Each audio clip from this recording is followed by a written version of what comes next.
All right, the bowl games keep on coming. We've knocked out 19. We've got 16 to go. We're 12-7 against the spread. We are 13-6 straight up.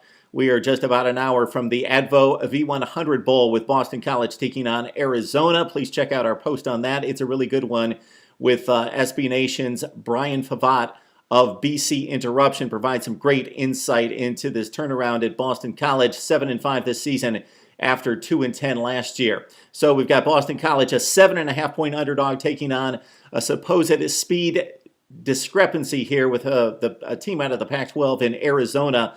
The Wildcats have been up and down, of course. Their one landmark victory, the big 42-16 crushing of Oregon, and we saw what the Ducks did to Texas.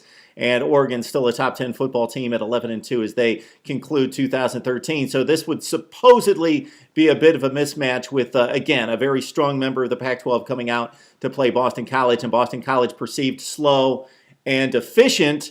And that's the type season they've had. They've been very efficient. They've played Clemson and Florida State tougher than anybody else out there, especially Florida State, 48-34. We like Boston College and Andre Williams, who suffered a knee injury, just a minor injury in the last regular season game against Syracuse. We like Chase Reddick in his last game. We like the upset here. We're going to go with a little gut feeling on this one with Boston College playing a very tight football game and covering 7.5 points. So take BC plus the 7.5 and the Eagles pull off the upset. We move on to the Sun Bowl and an intriguing matchup, another Pac-12 ACC game with UCLA and Virginia Tech. If you've seen our posts over the last year, we like what Jim Mora is doing at UCLA, taking on Virginia Tech here. The Bruins, a big 8-point favorite, so we think that number is way too big. We like the Hokies plus the 8 points coming out to El Paso, Texas, but we like the Bruins to win the football game.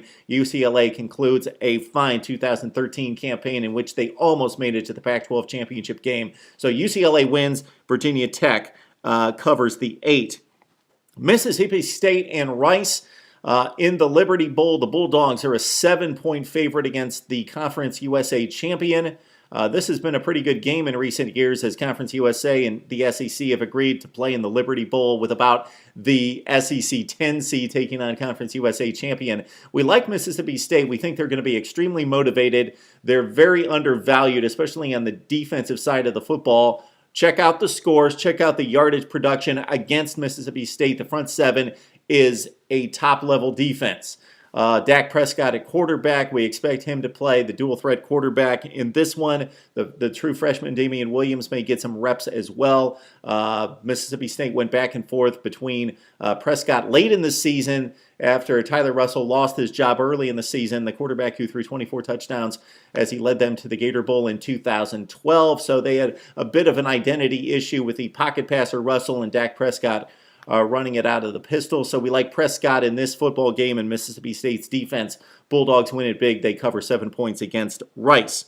All right, Texas A&M and Duke also cut a video post preview on this one with the Aggies and Johnny Manziel probably closing out his career at College Station, taking on the surprising Blue Devils who made it to the ACC championship game. David Cutcliffe doing an exceptional job there with the Dukies. Blue Devils, a big 12.5-point underdog. I could see Manziel running wild and Texas A&M actually showing a little bit of pride on defense for a change and holding down an undermanned Duke team and blowing this thing out. I do think Cutcliffe will have his team well prepared. They won't turn the football over. They'll do all the smart things.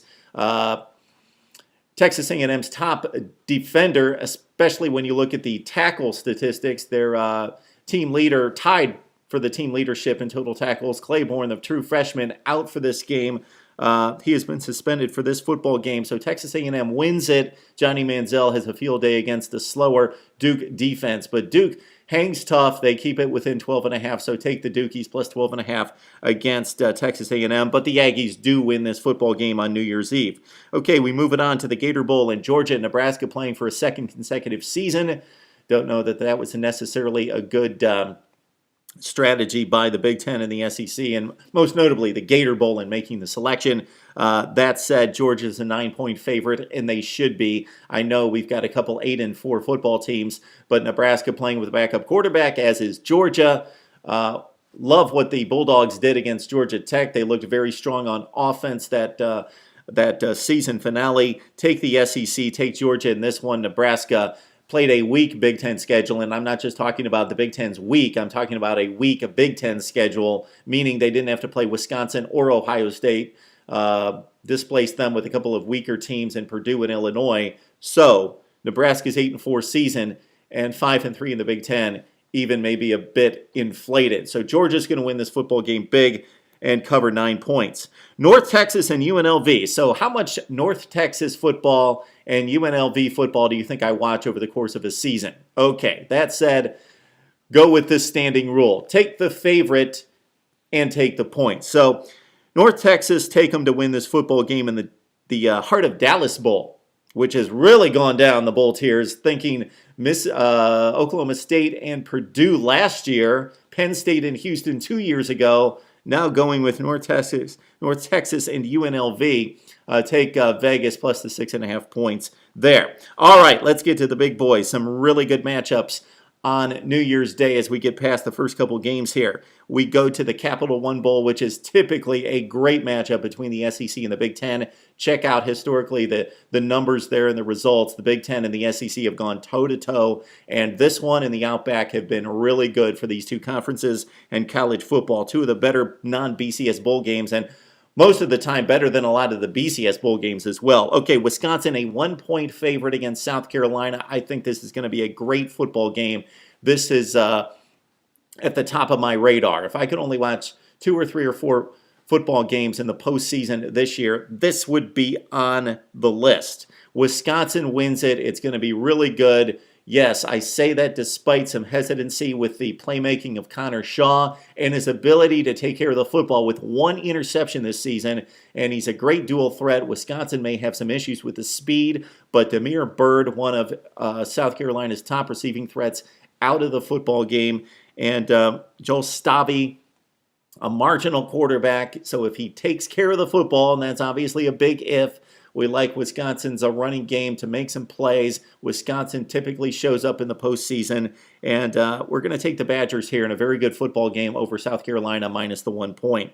Okay, LSU and Iowa. The Hawkeyes loving the Outback Bowl at this point. They did not expect to get to this point, but they got on a roll down the stretch. If you check out the Hawkeyes' results, they played extremely well against a tough Big Ten schedule, meaning instead of Nebraska missing Ohio State and Wisconsin, not their fault, Iowa had to play Ohio State and Wisconsin, including Michigan, Michigan State, and the rest of its division. Hawkeyes played well down the stretch, and we like them to play well in this football game. LSU, though, too much playmaking. Despite the loss of Zach Mettenberger, Jennings will do the job at quarterback. Like the Tigers to win the football game, but the Hawkeyes to keep it close. Take Iowa plus the 8. Again, LSU wins the game. All right, on to the Rose Bowl. And as soon as I saw this line, I loved it. And despite the loss of Max Bulla, I still love Michigan State. Plus the 6.5. It's up to 6.5 points now. I know Stanford's extremely tough. One of the top 5, 6, 7 football teams in the country. I think this is an even match. I think Michigan State's right there. I don't think their defense is overhyped.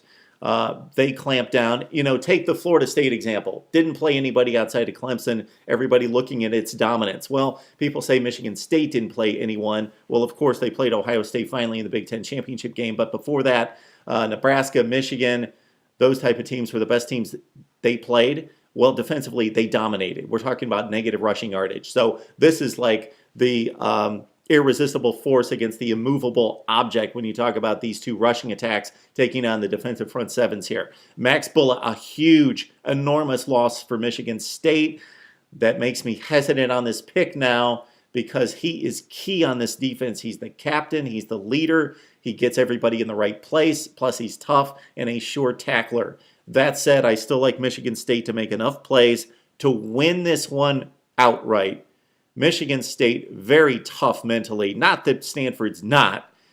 They certainly are. But Michigan State takes on that persona, Mark Antonio. I think they are ready and prepared for this football game. They will do just enough to win it, so we will certainly take 6.5 as well. And finally, one of the worst BCS bowl games I can remember on record. Ranks right up there with Oklahoma and UConn. We've got Central Florida taking on Baylor. And for one last football season, we've got to put up with the Big East. America Athletic Conference getting an automatic bid. All right, that said, Baylor rolls in this football game, but 16.5. I wouldn't be surprised if Baylor won this game like 47-20. But at the same time, 16.5 is a ton of points with a future NFL quarterback in place. Storm Johnson, the running back. Central Florida's very good on offense. Yes, they should get torched on defense. Central Florida gave up points to just about everybody, including Temple. But I've got to take the 16.5 here. So Baylor wins the football game.